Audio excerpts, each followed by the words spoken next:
Bonjour à tous, je suis Géraldine Pralon. Bonjour, je suis Maud Flutaz. Nous sommes conseillères en création d'entreprise à la CCI Haute-Savoie et nous allons passer une trentaine de minutes ensemble pour aborder le b.a.-ba de la création d'entreprise. Donc, vous avez le diaporama qui est projeté, qui est téléchargeable sur la gauche de votre écran. Et bien sûr, nous réserverons un temps de questions-réponses à l'issue de la présentation. À tout de suite. Nous allons donc aujourd'hui aborder le b.a.-ba de la création d'entreprise au travers du plan qui vous est projeté, qui devrait vous permettre d'avoir une bonne vision d'ensemble sur ce qu'il faut faire avant de vous lancer dans cette aventure entrepreneuriale. Pour chaque thématique, vous pouvez être aidé plus en détail, soit par des ateliers collectifs, des formations ou des accompagnements individuels, mais on vous reparle de tout ça à la fin. Première étape dans un projet d'entreprise, étape à ne pas négliger, sa préparation personnelle. La plupart d'entre vous êtes ou avez été salariés et la création ou la reprise est un bouleversement, un changement radical qu'il va falloir anticiper et bien préparer. Devenir chef d'entreprise, c'est bien sûr changer de métier, mais c'est aussi et surtout changer de vie. Du coup, cela nécessite des motivations réelles. Alors, elles peuvent être diverses et variées. Ça peut être le désir d'entreprendre, parce que dans votre famille, de père en fils, c'est l'entreprise, c'est l'entrepreneuriat. C'est aussi faire de sa passion son métier. C'est le choix de devenir indépendant, prendre des décisions, être libre dans ses choix. Cela peut être aussi d'améliorer ses conditions de vie en termes de rémunération, de planning. Alors attention, les premières années peuvent être très chronophages. C'est aussi créer son propre emploi parce que difficulté de réinsertion professionnelle, vous ne trouvez pas un poste qui vous intéresse. Et puis, ça peut être aussi accéder à une reconnaissance sociale. Alors, il n'y a pas de bonne ou mauvaise motivation. L'essentiel est de savoir les identifier pour monter un projet en cohérence et convaincre. Alors, au-delà de ces motivations, il vous faudra, en tant que futur dirigeant, disposer d'aptitudes indispensables, notamment un sens des responsabilités. Vous êtes effectivement responsable de tout quand vous êtes chef d'entreprise. Il faudra être habitué à être autonome. Et quand bien même vous serez entouré d'un réseau d'experts, voire d'une équipe de collaborateurs, vous devrez au final prendre seul les décisions. Donc, il faudra se sentir capable d'assumer ses responsabilités. Bien sûr, il faut être apte à prendre des risques quand on est chef d'entreprise, d'un point de vue personnel, mais aussi d'un point de vue professionnel. Et puis, il faut se rendre disponible, adaptable, réactif, être en veille constante sur le marché, au niveau de la réglementation également, et puis être comptable dans sa tête, être agile et savoir rebondir face à tous les aléas qui peuvent être présents. Et finalement, vous devez aussi connaître vos atouts, vos contraintes personnelles. Donc, pour ce faire, vous pouvez procéder à un bilan personnel pour mettre en avant vos points forts, tout ce que vous avez pu faire tout au long de votre parcours professionnel et extra-professionnel, qui peut être vraiment un plus pour justifier cette fameuse adéquation homme-crochet qui est très chère notamment aux organismes financiers que vous allez solliciter. C'est aussi faire objectivement un état des lieux de vos points faibles pour savoir comment vous allez y pallier à travers des formations, à travers une association, à travers un salarié. Et puis, c'est prendre en compte les contraintes professionnelles que va vous imposer l'entrepreneuriat, c'est-à-dire la fin des week-ends, des congés payés, vous assurer aussi du soutien de votre environnement amical, familial, et puis définir votre capacité financière pour vérifier si vous pourrez faire face aux dépenses régulières sur le plan personnel, et puis combien de temps vous pourrez tenir dans ce sens.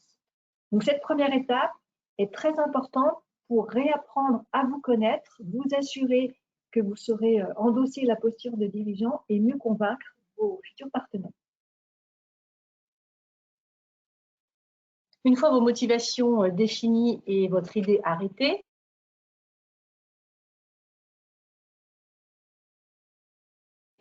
il faut formaliser, il faut définir ce qu'on appelle un modèle économique. Alors, la définition officielle du modèle économique, c'est qui va vous permettre de créer, de délivrer et de capturer de la valeur. En fait, c'est trouver l'organisation qui fait sens. Alors, créer de la valeur, ça veut dire qu'est-ce que je propose, qu'est-ce que je vends.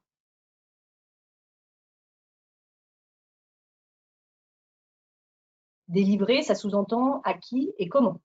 Et capturer, de la valeur, c'est comment je vais facturer, à quel prix et selon quelle charge. La notion modèle économique, c'est pas un document écrit qui va présenter la déclinaison opérationnelle de votre modèle économique. Alors, pour définir ce modèle économique, on utilise souvent l'outil qui s'affiche à l'écran qui s'appelle le BMC, le Business Model Canvas.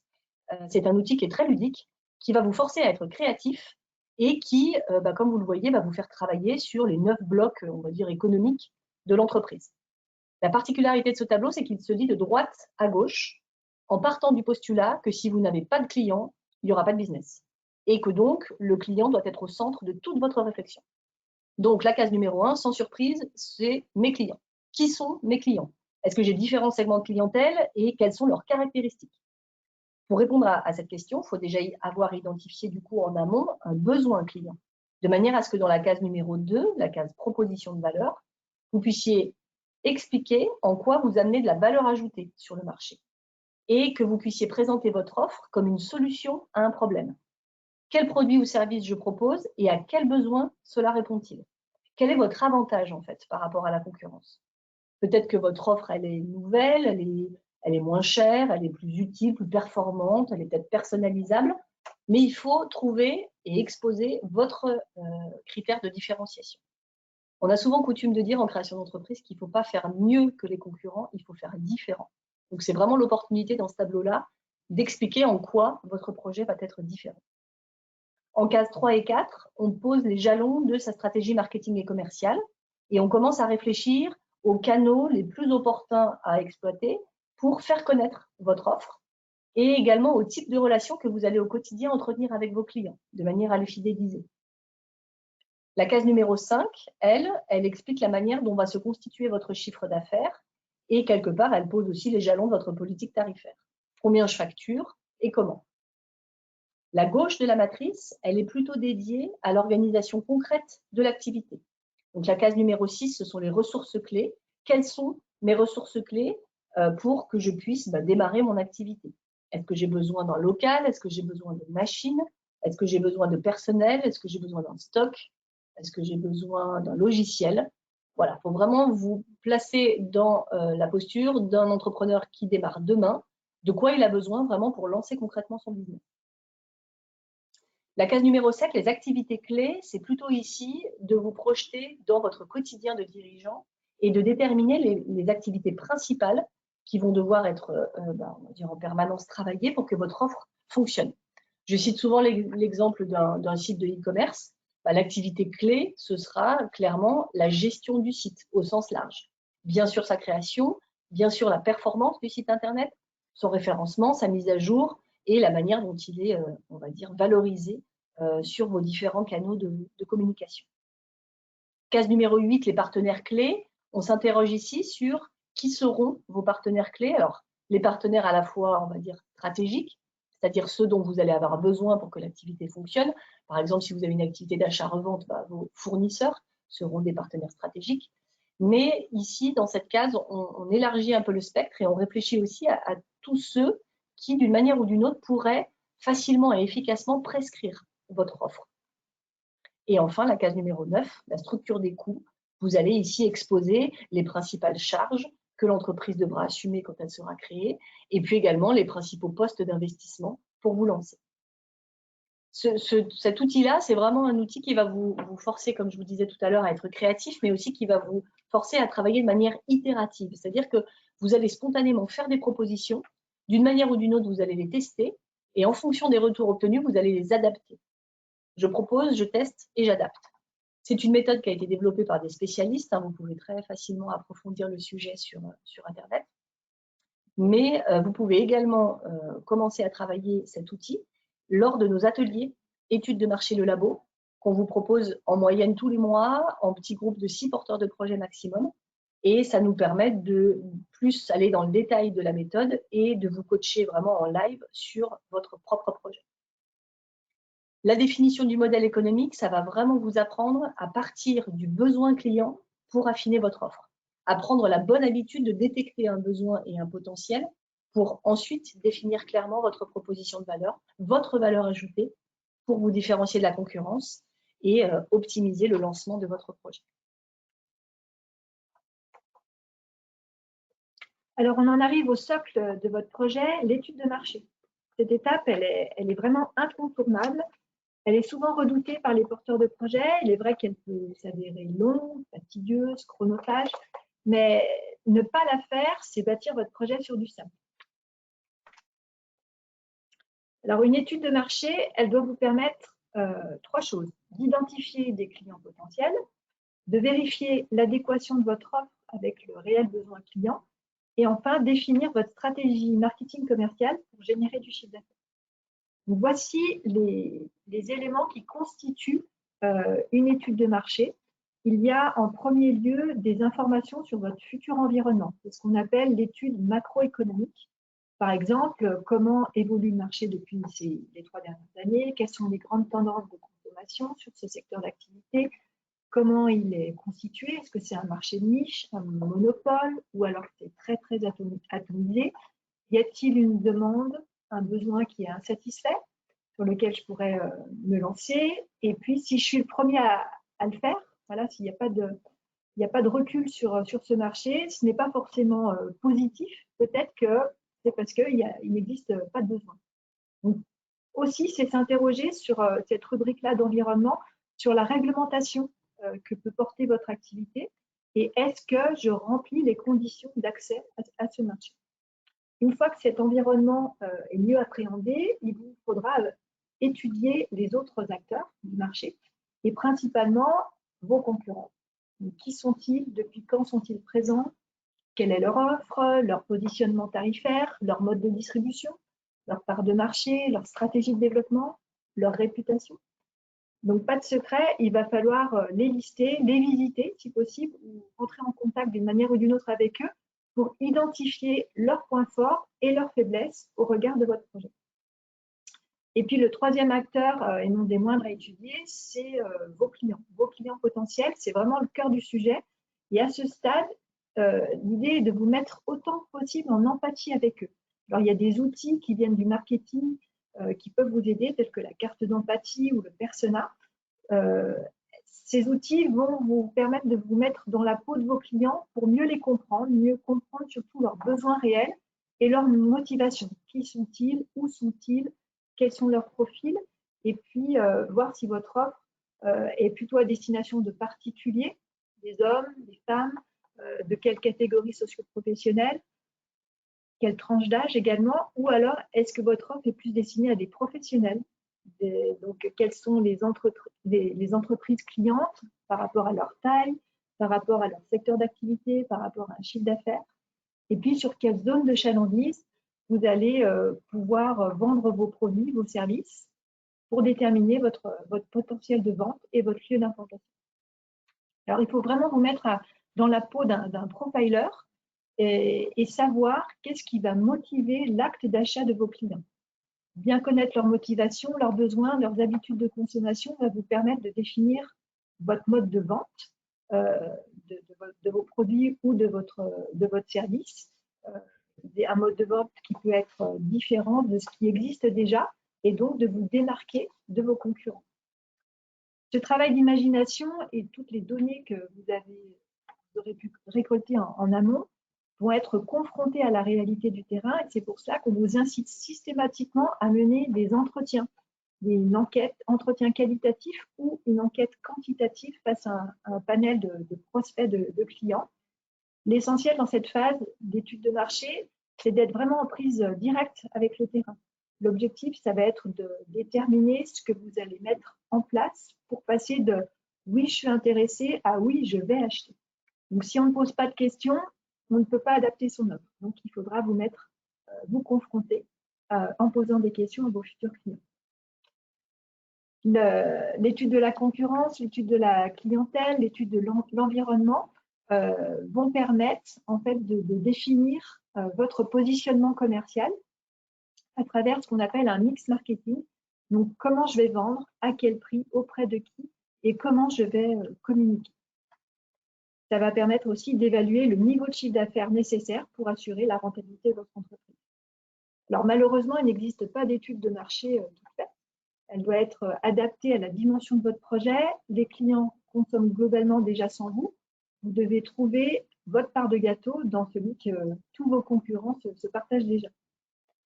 Pour votre information, nous proposons un autre webinaire dédié au sujet de l'étude de marché, ainsi qu'une prestation, comme l'a dit tout à l'heure Maude, étude de marché le labo, qui, dans un premier temps, vous aide à définir votre modèle économique. Et puis ensuite, on vous propose un ensemble d'outils pour travailler cette étude de marché.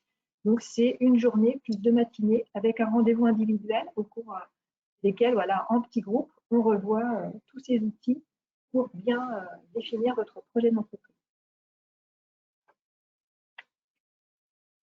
Nous allons maintenant parler chiffres. Vous avez donc étudié votre marché, vous avez récolté des données qu'il va falloir maintenant traduire en chiffres. Donc, voici ce que l'on attend de vous et les principaux tableaux qui vont composer votre étude financière prévisionnelle. Alors, 3 principaux tableaux qui vont vous permettre de savoir si votre projet est rentable et si vous pourrez en vivre. Le plan de financement initial, le compte de résultat prévisionnel et le plan de trésorerie. Alors, premièrement, le plan de financement initial. Ça, c'est un tableau qui est très simple à monter et qui a pour but de répondre à 2 questions principales. Combien coûte mon projet et comment le financer? Donc, il y a 2 colonnes équilibrées qui vont lister à gauche les investissements nécessaires au démarrage. Donc, je vous rappelle, comptablement parlant, par investissement, on entend les biens dont vous aurez besoin durablement dans l'entreprise. Donc, ce peut être les machines, le matériel professionnel, la licence pour travailler, les travaux à faire dans votre local. En somme, c'est tout ce qui va rester et dont le montant dépasse 500 €. À ce stade du plan de financement, soyez le plus exhaustif possible, sans forcément vous brider. Gardez en tête que si vous sous-estimez vos besoins de démarrage, ça ne pourra que compliquer votre lancement d'activité, dans le sens où il vous sera toujours plus difficile de venir renégocier un financement post-création. Pour les activités d'achat-revente, pensez bien à chiffrer dans cette colonne le coût de constitution de votre stock de départ, qui sera indispensable bien sûr pour démarrer votre activité. Dans ce tableau, on raisonne toujours en hors taxe.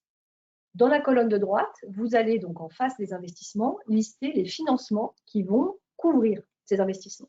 Alors, le premier type de financement mobilisable, je ne vous apprends rien, c'est votre apport personnel, c'est-à-dire votre épargne.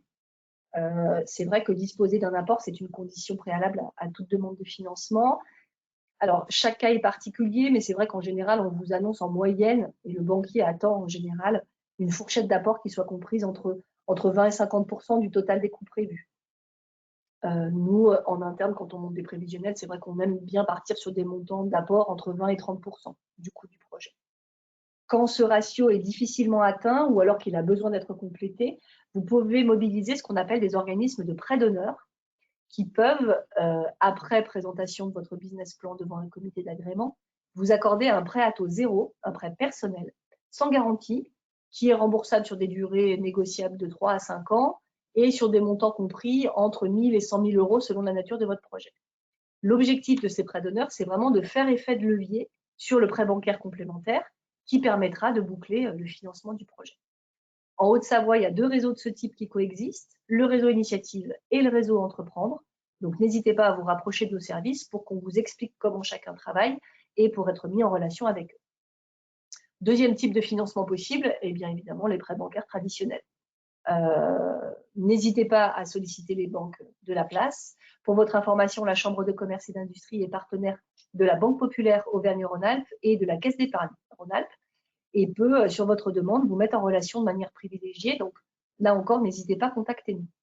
Et puis, sur le sujet des garanties qui peuvent vous être demandées, sachez également que certains organismes interviennent spécifiquement sur ce sujet et peuvent donc vous permettre de réduire votre caution personnelle. Il s'agit principalement du réseau France Active et de Bpifrance. Du coup, dans ce tableau, une fois que tous vos besoins de financement sont listés et vos investissements, vous devez bien sûr obtenir un tableau équilibré, c'est-à-dire un total équivalent dans chaque colonne. Deuxième tableau important, je vous l'ai dit, le compte de résultat prévisionnel.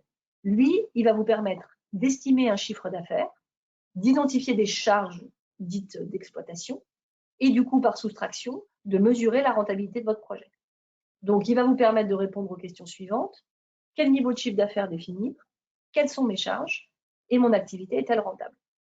Donc, très schématiquement, le compte de résultat, il va additionner, on va dire, toutes les recettes hors taxes de la période, en général c'est 1 an, c'est-à-dire toutes les ventes réalisées par l'entreprise. Il va additionner toutes les dépenses hors taxes de la même période, c'est-à-dire les charges que vous allez payer, les achats de marchandises, les frais d'énergie, de déplacement, de publicité, le loyer du local, les primes d'assurance, les honoraires de vos experts, éventuellement les salaires de vos équipes et les cotisations sociales qui vont avec, tout ce qui est impôts et taxes, par exemple. Et par différence entre les recettes et les dépenses, vous allez pouvoir déterminer le résultat de votre entreprise, soit un bénéfice, soit une perte. Du coup, au travers de ce tableau, il est facile de calculer ce qu'on appelle le seuil de rentabilité, c'est-à-dire le chiffre d'affaires minimum à réaliser pour couvrir vos charges et atteindre l'équilibre, c'est-à-dire un résultat zéro. J'en profite pour insister sur le fait que votre chiffre d'affaires prévisionnel doit être expliqué. Donc, préparez-vous, justifiez-vous, apprenez à expliquer votre méthode de calcul et faites vraiment le lien avec les résultats de votre étude de marché. J'ai récemment rencontré un porteur de projet qui voulait s'installer sous franchise pour proposer un centre de bien-être. Il n'a pas vraiment fait de réelle étude de marché sur le terrain en local. Dans son business plan, il n'a présenté que des éléments, on va dire, démographiques qui étaient fournis par le franchiseur concernant sa zone de chalandise. Et face à cela, ses hypothèses de chiffre d'affaires à lui étaient quand même très ambitieuses. Bien, sans surprise, les premiers contacts en banque ont été plutôt frileux du fait qu'il n'y avait pas suffisamment de preuves de marché concrets et donc pas de lien justifié entre le volume de clients et le montant du chiffre d'affaires prévisionnel. Et enfin, le dernier tableau attendu, c'est le plan de trésorerie. Alors là, c'est à l'image de votre compte courant personnel. Le plan de trésorerie va vous indiquer tout ce qui rentre et tout ce qui sort à un instant T du compte de l'entreprise. C'est un outil de pilotage qui est indispensable pour suivre au mieux les flux d'argent et anticiper d'éventuelles difficultés. Les recettes couvrent-elles les sorties et vais-je au-devant de difficultés? C'est un tableau qui est présenté en TTC et vous connaîtrez grâce à lui en temps réel le solde de trésorerie du mois, le solde cumulé d'un mois sur l'autre et du coup, il va vous permettre de vérifier si les factures pourront être payées sans problème grâce aux disponibilités du moment. Je vous rappelle que nous avons un autre webinaire qui est vraiment spécifiquement dédié au sujet du prévisionnel financier, donc n'hésitez pas à le visionner pour être plus serein lors de cette étape.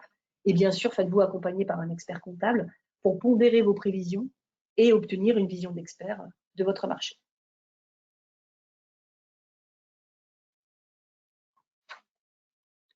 Pour financer votre projet, on a choisi de vous présenter sous forme de tableau, on va dire, les principaux acteurs du financement de la place.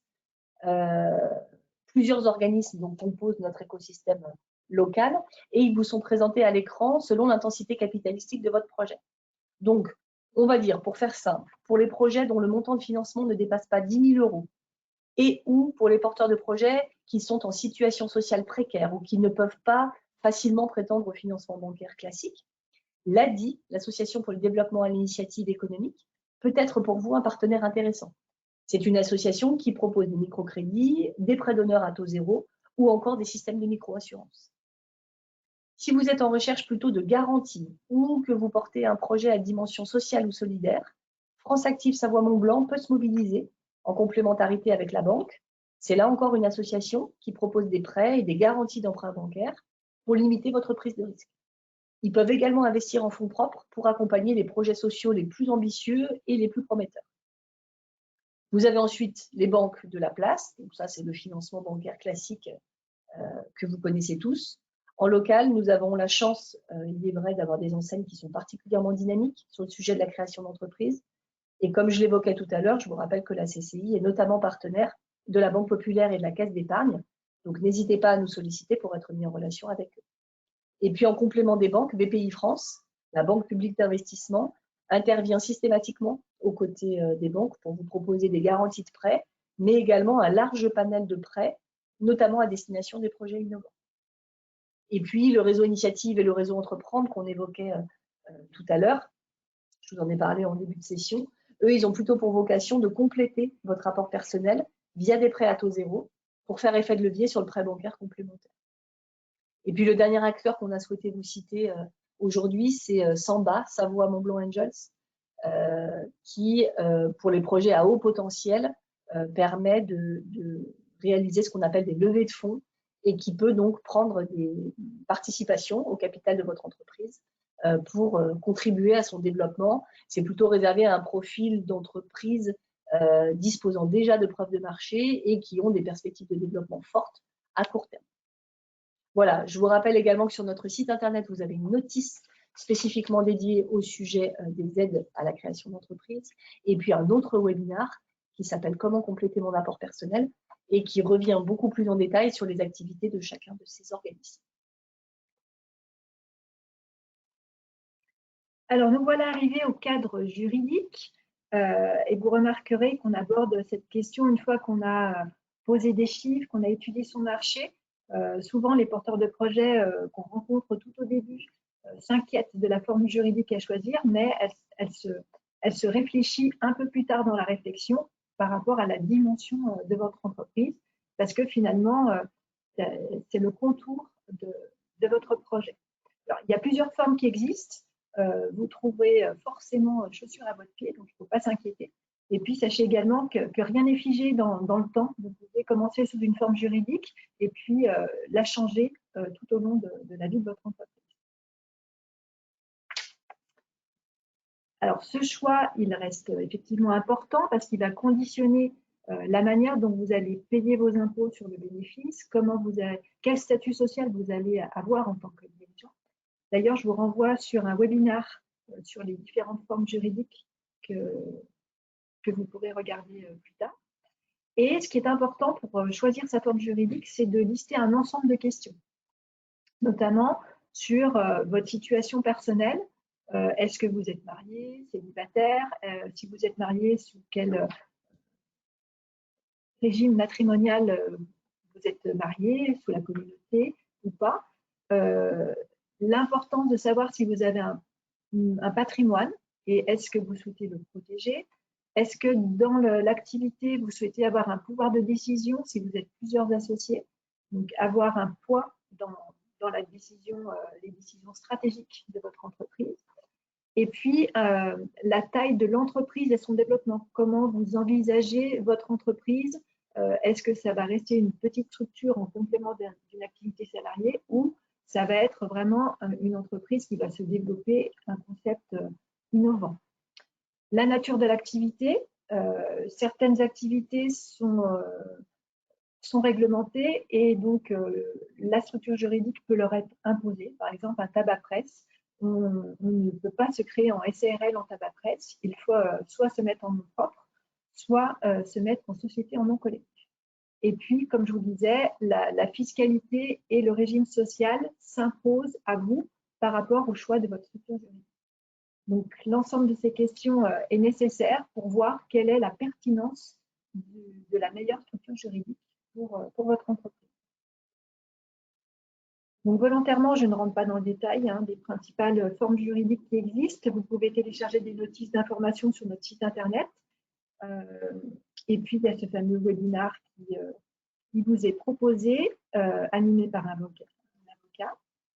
Et puis, votre activité est forcément... pardon, je me mélange. Vous pouvez choisir de démarrer au sein d'une société de portage salarial ou une coopérative d'activité d'emploi. Vous n'êtes pas obligé de passer par une forme juridique en tant que telle. Ces structures vous permettent de conserver un statut de salarié et vous prêtent leur cadre juridique et leur numéro sirène pour vous permettre de vous concentrer principalement sur votre prospection de clientèle. Donc, elles vous facturent leurs services, mais sont aussi une alternative très intéressante pour ceux qui auraient encore besoin de valider l'existence de leur marché. Et là encore, la CCI vous propose une notice d'information sur le sujet, donc n'hésitez pas à la télécharger. Je vais balayer très rapidement les formes juridiques. Vous avez un petit tableau comparatif sous les yeux qui vous permet de voir effectivement qu'il y a 3 critères principaux qui vous permettent de savoir quelle est la forme juridique en adéquation avec votre profil. C'est soit créer seul ou à plusieurs, c'est soit être travailleur non salarié ou assimilé salarié, soit être assujetti à l'impôt sur le revenu ou à l'impôt sur les sociétés. Un petit focus sur l'entreprise individuelle depuis le 15 mai 2022. Ce statut unique induit la disparition de l'EIRL et va permettre donc à l'ensemble du patrimoine personnel de l'entrepreneur individuel de devenir par défaut insaisissable par les créanciers professionnels. Donc, dorénavant, seuls les éléments nécessaires à l'activité professionnelle de l'entrepreneur pourront être saisis en cas de défaillance. C'est une avancée juridique considérable qui concerne toutes les créations d'entreprises après l'entrée en vigueur de la loi. Et par ailleurs, ce statut unique offrira aux entrepreneurs individuels la possibilité d'opter pour l'impôt pour les sociétés. Voilà, pour plus de détails sur ces statuts, à nouveau, je vous incite à regarder le webinaire dédié à ce sujet. Lister les aides, effectivement, il y a plusieurs aides qui sont mobilisables. On a déjà évoqué précédemment les différents réseaux de financement, mais au-delà de ça, vous avez aussi certaines aides dites sociales qui s'adressent vraiment aux porteurs de projets en tant que personne physique et selon sa situation sociale au moment du lancement de l'activité. Donc, je voulais vous parler rapidement de l'ACRE, donc l'aide aux créateurs ou repreneurs d'entreprise, qui depuis maintenant quelques années est éligible à tout porteur de projet. Plus besoin d'être chômeur indemnisé ou indemnisable, c'est un dispositif qui est ouvert à tous, salariés, démissionnaires, retraités, sans activité. Et c'est un dispositif qui consiste en une exonération de vos cotisations sociales en tant que dirigeant pendant les 12 premiers mois d'activité. Donc, c'est fonction, bien évidemment, du plafond annuel de la sécurité sociale et de votre revenu tiré de l'activité indépendante. Mais c'est aujourd'hui quelque chose qui est automatique. Vous n'avez plus de formulaire à remplir au moment de votre immatriculation au centre de formalité et des entreprises. C'est automatique pour les entrepreneurs individuels. Il peut y avoir des contrôles possibles par l'URSSAF si vous vous montez en société, notamment pour s'assurer que les conditions de détention du pouvoir sont bien respectées. La seule chose qui a changé, c'est maintenant l'obtention de l'ACRE pour les nouveaux micro-entrepreneurs. Là, pour le coup, l'exonération est désormais réservée à une liste restreinte de bénéficiaires et elle est limitée à 50% sur la seule première année d'activité. Vous devez formuler votre demande auprès de l'URSSAF sous 45 jours à compter du démarrage de votre activité. Et puis l'ARS, ou le maintien de vos indemnités chômage, là, c'est une aide qui est proposée aux demandeurs d'emploi indemnisés. Et selon vos besoins, vous pouvez soit recevoir, on va dire, une partie de vos allocations chômage sous forme de capital, et c'est notamment 45% des droits qui vous restent dus au moment où vous créez. Ces 45% étant versés en 2 fois, 50% à la création et 50% 6 mois après. Soit, sinon, vous pouvez demander à votre conseiller Pôle emploi de maintenir tout ou partie de vos allocations chômage en complément ou non d'un revenu tiré de votre nouvelle activité. Ce qu'on vous conseille en général, c'est plutôt de demander l'aide en capital si vous avez de gros investissements au démarrage et plutôt le maintien partiel de vos indemnités si votre activité est une activité dont on sait qu'elle va être lente au démarrage et qui va peut-être se passer un certain temps avant que vous enregistriez le premier chiffre d'affaires. Voilà, je vous invite en tous les cas à consulter le site mentionné à l'écran, les-aide.fr. C'est un site assez complet, géré par le réseau des CCI, qui va vous permettre de faire une recherche multicritère à partir de plusieurs filtres pour essayer vraiment d'obtenir un listing exhaustif de tout ce à quoi vous pourriez avoir droit. Une fois que vous avez respecté toutes ces étapes, vraisemblablement, il y a un moment, il faut effectuer les formalités donc, de création pure de votre entreprise pour faire savoir que vous lancez votre projet. Pour rappel, le CFE, donc le Centre de formalité des entreprises, c'est un guichet unique où vous allez pouvoir retirer votre dossier d'immatriculation, le compléter, le retourner, et c'est bien ce service qui informera tous les organismes nécessaires de la naissance de votre entreprise. Donc concrètement, ça vous évite de courir partout. Votre CFE de référence est bien déterminé par la nature de votre activité, ce n'est pas vous qui faites ça par choix personnel. Donc tout ce qui est, on va dire, activité commerciale et industrielle, c'est auprès de notre CFE, à la Chambre de commerce et d'industrie. Si vous avez plutôt une activité de fabrication ou de réparation, c'est la Chambre de métier et de l'artisanat. Activité agricole, bien évidemment, Chambre d'agriculture. Et puis les activités libérales, c'est plutôt logiquement l'URSSAF. N'hésitez pas à visiter, là encore, sur notre site internet, sur la page d'accueil dans la rubrique formalité. Vous pouvez vraiment vous familiariser au contenu d'un dossier d'immatriculation. Vous pouvez également télécharger celui qui est adapté à votre projet selon la forme juridique retenue. Et vous pouvez donc le remplir et venir le retourner complété. Nous voilà arrivés au terme de ce webinaire et en guise de mot de la fin, alors rappelez-vous qu'un projet bien préparé, c'est un projet qui dure. Et puis, focalisez-vous surtout dès le départ sur les besoins réels de vos clients et construisez votre proposition de valeur en fonction, car sans clients, pas de business. Et puis, mettez en œuvre les actions envisagées. Vous avez travaillé votre business plan. C'est un outil qui va vous servir pour convaincre vos futurs partenaires, notamment financiers, mais c'est avant tout pour vous un guide, vraiment la déclinaison d'une stratégie pour atteindre votre vision d'entreprise. Pensez à vous former avant de créer. C'est le moment parce que vous avez le temps de le faire. Et puis, faites-vous bien aussi accompagner pour optimiser les chances de réussite sur votre projet, mais aussi pour faire des rencontres et vous développer. Alors, la CCI organise de nombreux événements et ateliers tout au long de l'année, et vous les voyez dans notre agenda. On est aussi le relais d'action de plusieurs autres acteurs de l'écosystème, donc restez bien en veille sur notre site internet. Et puis, je me permets de vous rappeler que nous organisons quasiment tous les mois une réunion d'information gratuite qui s'appelle Objectif Création. Venez nous en parler autour d'un café. Et c'est une réunion qui, en fait, et vous est proposée dans un format de 2 heures, avec les 30 premières minutes, on va dire un peu plus théorique, où on rebalaye à nouveau ensemble plus en détail les étapes d'un projet, mais où tout le reste du temps est dédié à des temps réseau entre porteurs de projets. Donc, vous pouvez pitcher vos projets et poser toutes les questions que vous avez à poser à nos équipes de conseillers. Donc, n'hésitez pas à regarder les prochaines dates sur notre agenda en ligne. On va passer au temps des questions-réponses. Alors, on va essayer d'en sélectionner quelques-unes et surtout de regrouper des thématiques communes. Alors, sans surprise, pas mal de questions sur tout ce qui tourne autour de la forme juridique. Je vais prendre celle de Gaëlle qui nous demande quelles sont les principales différences entre les formes juridiques existantes. Alors, je vous renverrai, Gaëlle, au tableau comparatif là, que Géraldine vous a présenté, mais pour faire simple, en fait, il y a 2 cas de figure. Soit vous portez le projet seul, auquel cas vous pouvez démarrer soit en entreprise individuelle, soit en société unipersonnelle, le URL ou la SASU. Soit vous avez des associés et vous optez pour une forme sociétale, on va dire classique, et celle qu'on voit le plus en création, c'est plutôt la SARL et la SAS.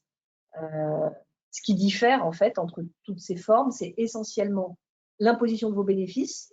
Donc, soit votre bénéfice il est soumis dans son intégralité à l'impôt sur le revenu, donc il vient s'ajouter aux autres revenus de votre foyer fiscal, soit il est soumis à l'impôt société, déduction faite de votre rémunération. Et bien sûr, les taux d'impôt sur le revenu et d'impôt société sont différents, donc il y a des barèmes applicables. Et puis, ce qui change aussi principalement entre toutes les formes juridiques, c'est votre statut social à vous en tant que dirigeant. Comme je vous le disais, Géraldine, selon la forme choisie, soit vous êtes TNS, travailleur non salarié, soit vous êtes assimilé salarié, avec du coup des niveaux de cotisation sociale et de protection qui varient. Mais là encore, n'hésitez pas à visionner le webinaire dédié à ce sujet. Et puis, n'hésitez pas aussi à nous appeler pour faire le point parfois sur cette thématique. On est également partenaire de l'Ordre des avocats. Donc, si besoin était, on peut vous mettre facilement en relation avec eux. Et moi, je vais prendre la question de Thomas, une question sur le financement. À quel moment solliciter des financements et comment faire si je n'ai pas d'apport personnel? Alors, la sollicitation, elle se fait une fois que votre business plan est rédigé. C'est-à-dire que vous avez mené votre étude de marché, monté votre prévisionnel financier, parce que les financeurs, qu'il s'agisse soit là des dispositifs d'aide ou des banques, vont vouloir connaître parfaitement votre projet et donc votre vision, vos objectifs, votre stratégie. Et ça sera forcément à travers votre business plan. Et puis, l'aspect apport personnel, Maud l'a abordé tout à l'heure, sans apport personnel, ça risque d'être compliqué de solliciter des financements, malheureusement, parce que les organismes bancaires demandent généralement entre 20 et 30% d'apport personnel. Donc, après, vous pouvez solliciter différents organismes pour vous aider, mais il faudra un minimum d'apport. Ça peut être de l'aide familiale, hein. Et le seul organisme qui interviendra seul et qui ne vous demandera pas un apport personnel, mais un garant, c'est l'ADI. Mais cela concerne que des petits projets. Donc, voilà. Pour plus d'informations, il y a un autre webinaire qui est à regarder sur comment compléter mon apport personnel et vous trouverez des réponses à vos questions. Je vais prendre une dernière question là pour respecter notre temps. Je prends la question de Sylvain qui nous dit « Vous avez parlé d'une prestation sur l'étude de marché, de quoi s'agit-il » Alors oui, j'ai évoqué cette prestation. En fait, il s'agit d'un accompagnement à la réalisation de votre étude de marché.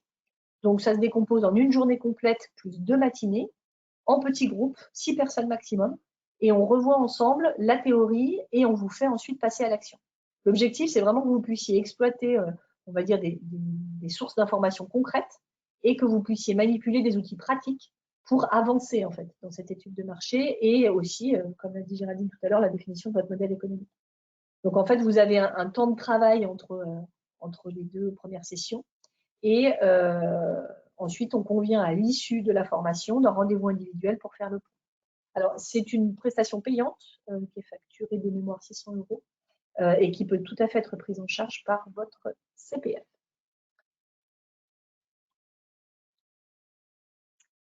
Alors, merci de votre attention. Si vous avez encore des questions ou vous avez besoin d'échanger autour de votre projet, vous pouvez scanner le QR code qui s'affiche sur votre écran pour être mis en relation avec nos chargés de clientèle de l'espace entreprise.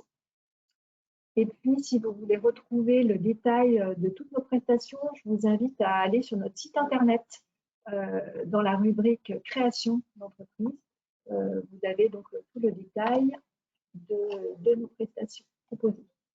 Et puis notre espace entreprise, vraiment, nos collègues donc à l'accueil de la CCI sont à votre disposition aux heures et horaires indiqués à l'écran.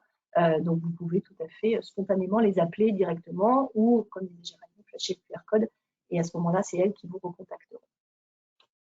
Et puis si ça vous a plu, la CCI est présente sur les réseaux sociaux, donc partagez votre avis, likez sur l'ensemble des réseaux sociaux. Et commentez, voilà, n'hésitez pas. Écoutez, on vous remercie tous sincèrement de votre attention. On espère que ces quelques informations vous auront éclairé dans le montage de votre projet. On vous souhaite d'avance de meilleur pour la suite. Bonne continuation à tous. Et on vous dit à bientôt. À bientôt. Au revoir. Au revoir.